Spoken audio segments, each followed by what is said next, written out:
ஒரு நிமிஷம் மனிஷா, நான் சொல்றத எல்லாரும் கேளுங்க. இது நல்லதா கெட்டதா தப்பா ரைட்டான்லாம் எனக்கு தெரியாது. என் மனசுல பட்டதை சொல்லணும்னு நினைக்கிறேன்.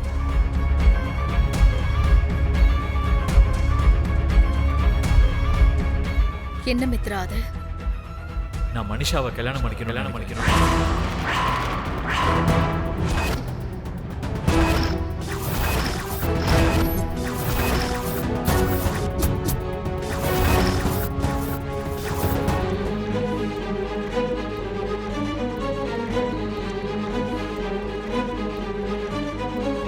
நீ எதுக்காக மனிஷாவை கல்யாணம் பண்ணிக்கணும் மித்ரா?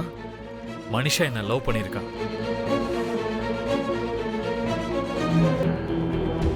எனக்காக இவ்வளோ நாள் அவ வெயிட் பண்ணா. ரிஸ்க் எடுத்து என்னை காப்பாத்திருக்கா. லக்கியவும் பொறுப்பை பார்த்துக்கிறான். அப்படிப்பட்ட அவளுக்கு நான் என்ன கொடுத்தாலும் கம்மியாக தான் இருக்கும்.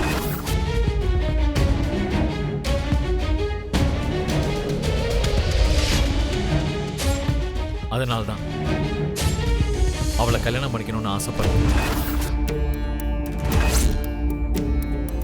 கண்டிப்பா இந்த கல்யாணத்தை நிறுத்த அவ ட்ரை பண்ணுவா.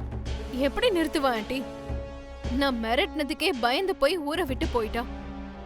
கொஞ்சம் வருஷம் அப்புறம் திரும்பவும் வந்து அவ ஐடென்டிட்டிய மறைச்சு பேரை மறைச்சு வாழ்ந்துகிட்டு இருக்கா. அவ என் கல்யாணத்தை நிறுத்திடுவாளா? கல்யாணத்தை நிப்பாட்டுறதுக்கு வாய்ப்பு இருக்குன்னு சொல்றேன். என்ன சொல்லி நிறுத்த போறா? அவ லக்ஷ்மின்னு சொல்லி நிறுத்துவாளா? அப்போ மித்ரா அவள மன்னிப்பானா? ஆல்ரெடி சீட் பண்ணி இறந்து போயிட்டான்னு மித்ராக்கு லக்ஷ்மி மேல நெகட்டிவ் ஒப்பீனியன்ஸ் நிறைய இருக்கு. இப்ப அவ இறந்து போல உயிரோடதான் இருக்கான்னு தெரிஞ்சா அது இன்னும் பெரிய பிரச்சனை ஆயிடும். மித்ரா லக்ஷ்மியை என்னைக்கும் மன்னிக்க மாட்டான். நீ சொன்னதெல்லாம் கரெக்ட் தான் மனிஷா. சம்யுக்தா மாதிரி இருக்கிறது தான் லக்ஷ்மிக்கு சேஃப். சம்யுக்தாவா இருந்து அவளால கல்யாணத்தை நிறுத்த முடியாது. நீயும் சேஃப். இந்த கல்யாணம் நடந்துச்சுன்னா அப்புறம் நானும் சேஃப். இந்த கல்யாணம் எல்லாருக்கும் சேஃப் தான் ஆண்டி. ஆனா அந்த லக்ஷ்மிய தவிர. அவ மித்ராவோட ஜாதகத்தை மாத்துறதுக்காக பிறந்தவன் நினைச்சிட்டு இருக்கா. ஆனா இப்போ அவளோட ஜாதகமே மாறி போயிடுச்சு. இப்ப அவளோட முகம் வாடி போயிருக்கும். அத பாக்கணும்னு ஆசையா இருக்கு ஆண்டி.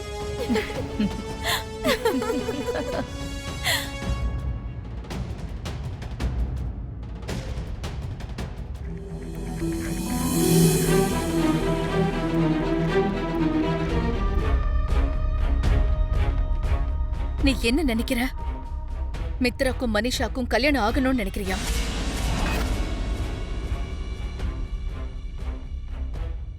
மித்ரா வாழ்க்கையில இருந்து நீ தப்பிச்சிடலான்னு நினைக்கிறியா லட்சுமி? இல்ல இல்ல. அப்ப நீ என்னதான் செய்யலான்னு இருக்க?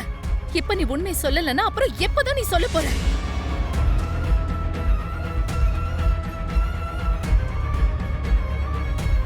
என் மருமகளுக்கு பூமாதேவிக்கு இருக்கிற பொறுமை இருக்கணும்னு நான் யோசிச்சுட்டு இருந்தேன். ஆனா உனக்கு இருக்கிற பொறுமையை பார்க்கும்போது அந்த பூமாதேவியை சுக்குநூறா ஆயிடும் போல இருக்கு.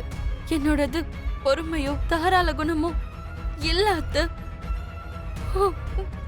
சம்யுக்தாவா இருந்து நான் செய்ய வேண்டிய கடமை இன்னும் முழுமை அடையல அத்தை. என்ன ஜெயில இருந்து தப்பிக்க வைக்கணும்னு நினைக்கிறேன், அவ்வளவுதானே? ஆனா அந்த தண்டனையை அனுபவிக்கிறதுக்கு நான் தான் தயாரா இருக்கேன்னு நானே சொல்லிட்டு இருக்கேன்ல.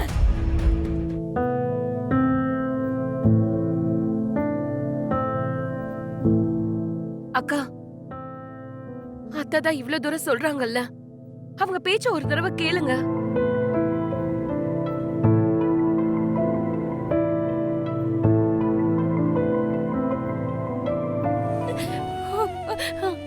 அவர்கிட்ட சொல்றதுக்கு சரியான காரணம் என்ன இருக்கு? அரவிந்தா, லக்ஷ்மி சொல்றதும் சரிதான். மித்ரா கிட்ட மனிஷாவை கல்யாணம் பண்ணிக்க வேண்டான்னு சொல்றதுக்கு நம்ம கிட்ட சரியான காரணம் ஒண்ணு கூட இல்லை. நாம சரியான காரணம் சொல்ற வரைக்கும் மித்ரா நம்ம பேச்ச கேட்க மாட்டான். காரணம் இல்லைங்கிறதுக்காக லக்ஷ்மி வாழ்க்கையை கெடுக்கலான்னு சொல்றீங்களா? நல்ல மனசுடைய நம்மளோட மருமக லக்ஷ்மிக்கு சக்காலத்தைய கொண்டு வரலான்னு சொல்றீங்களா? அது மட்டும் நடந்துச்சுன்னா நம்ம இந்த வீட்ல இருக்கிறதுக்கு அர்த்தமே இல்லாம ஆயிடும். நானும் அதை தான் சொல்லிக்கிட்டு இருக்கேன் அத்தை. அந்த விஷயத்தை என்கிட்ட விட்டுருங்க. என்ன விட இதுல நீங்க தான் ரொம்ப கஷ்டப்படுறீங்க அத்தை.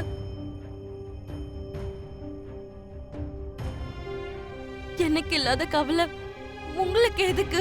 என்னது? நீ கவலைப்படலையா? அத நான் நம்பணுமா லக்ஷ்மி? அந்த சிவபெருமான் விஷத்தை தொண்டையிலேயே மறைச்ச மாதிரி உன் கவலைய மனசுலயும் கண்ணீரை கண்ணுக்குள்ளேயும் வச்சு மறைச்சுக்கிட்டு இருக்கியே. லக்ஷ்மி, இந்த கல்யாணம் நடந்துருச்சுன்னா நீ எந்த அளவுக்கு வருத்தப்படுவேன்னு எங்களுக்கு தெரியும். எப்பவும் எங்களை பத்தியே யோசிக்கிற உனக்காக நாங்க கவலைப்படுறதுல தப்பு இல்லையே. அதை நினைச்சு இப்பவே கவலைப்படுறதுல எந்த பிரயோஜனமும் இல்லைன்னு சொல்லிக்கிட்டு இருக்க மாமா. கல்யாணத்துக்கு இன்னும் டைம் இருக்குல்ல, அதுக்குள்ள நான் ஏதாவது ஒண்ணு செஞ்சிருவேன். மனுஷன் உனக்கு டைம் கொடுக்க மாட்டா லக்ஷ்மி. மித்ராவ ரொம்ப ஈஸியா ரொம்ப சீக்கிரத்துல அவ மாத்திடுவா. ஆமா அண்ணி, மனிஷாக்கு எங்க அம்மாவும் துணையா இருக்காங்க. 2 பேரும் சேர்ந்து ஃபாஸ்டா கல்யாணத்துக்கும் பிளான் பண்ணிடுவாங்க.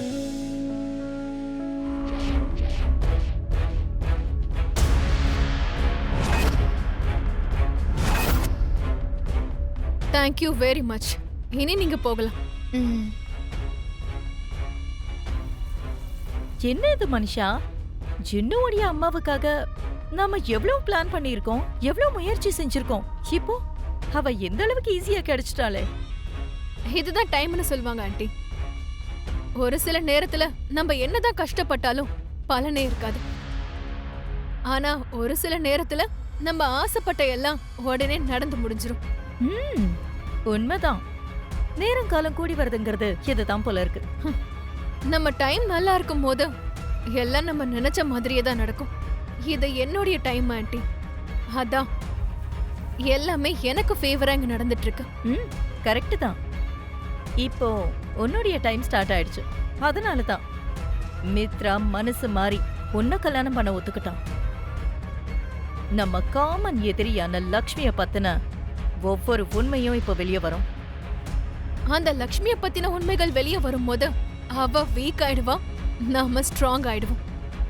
ஆமா, எதிரியோடைய பலவீனம் தான் நம்மளுடைய பலம்.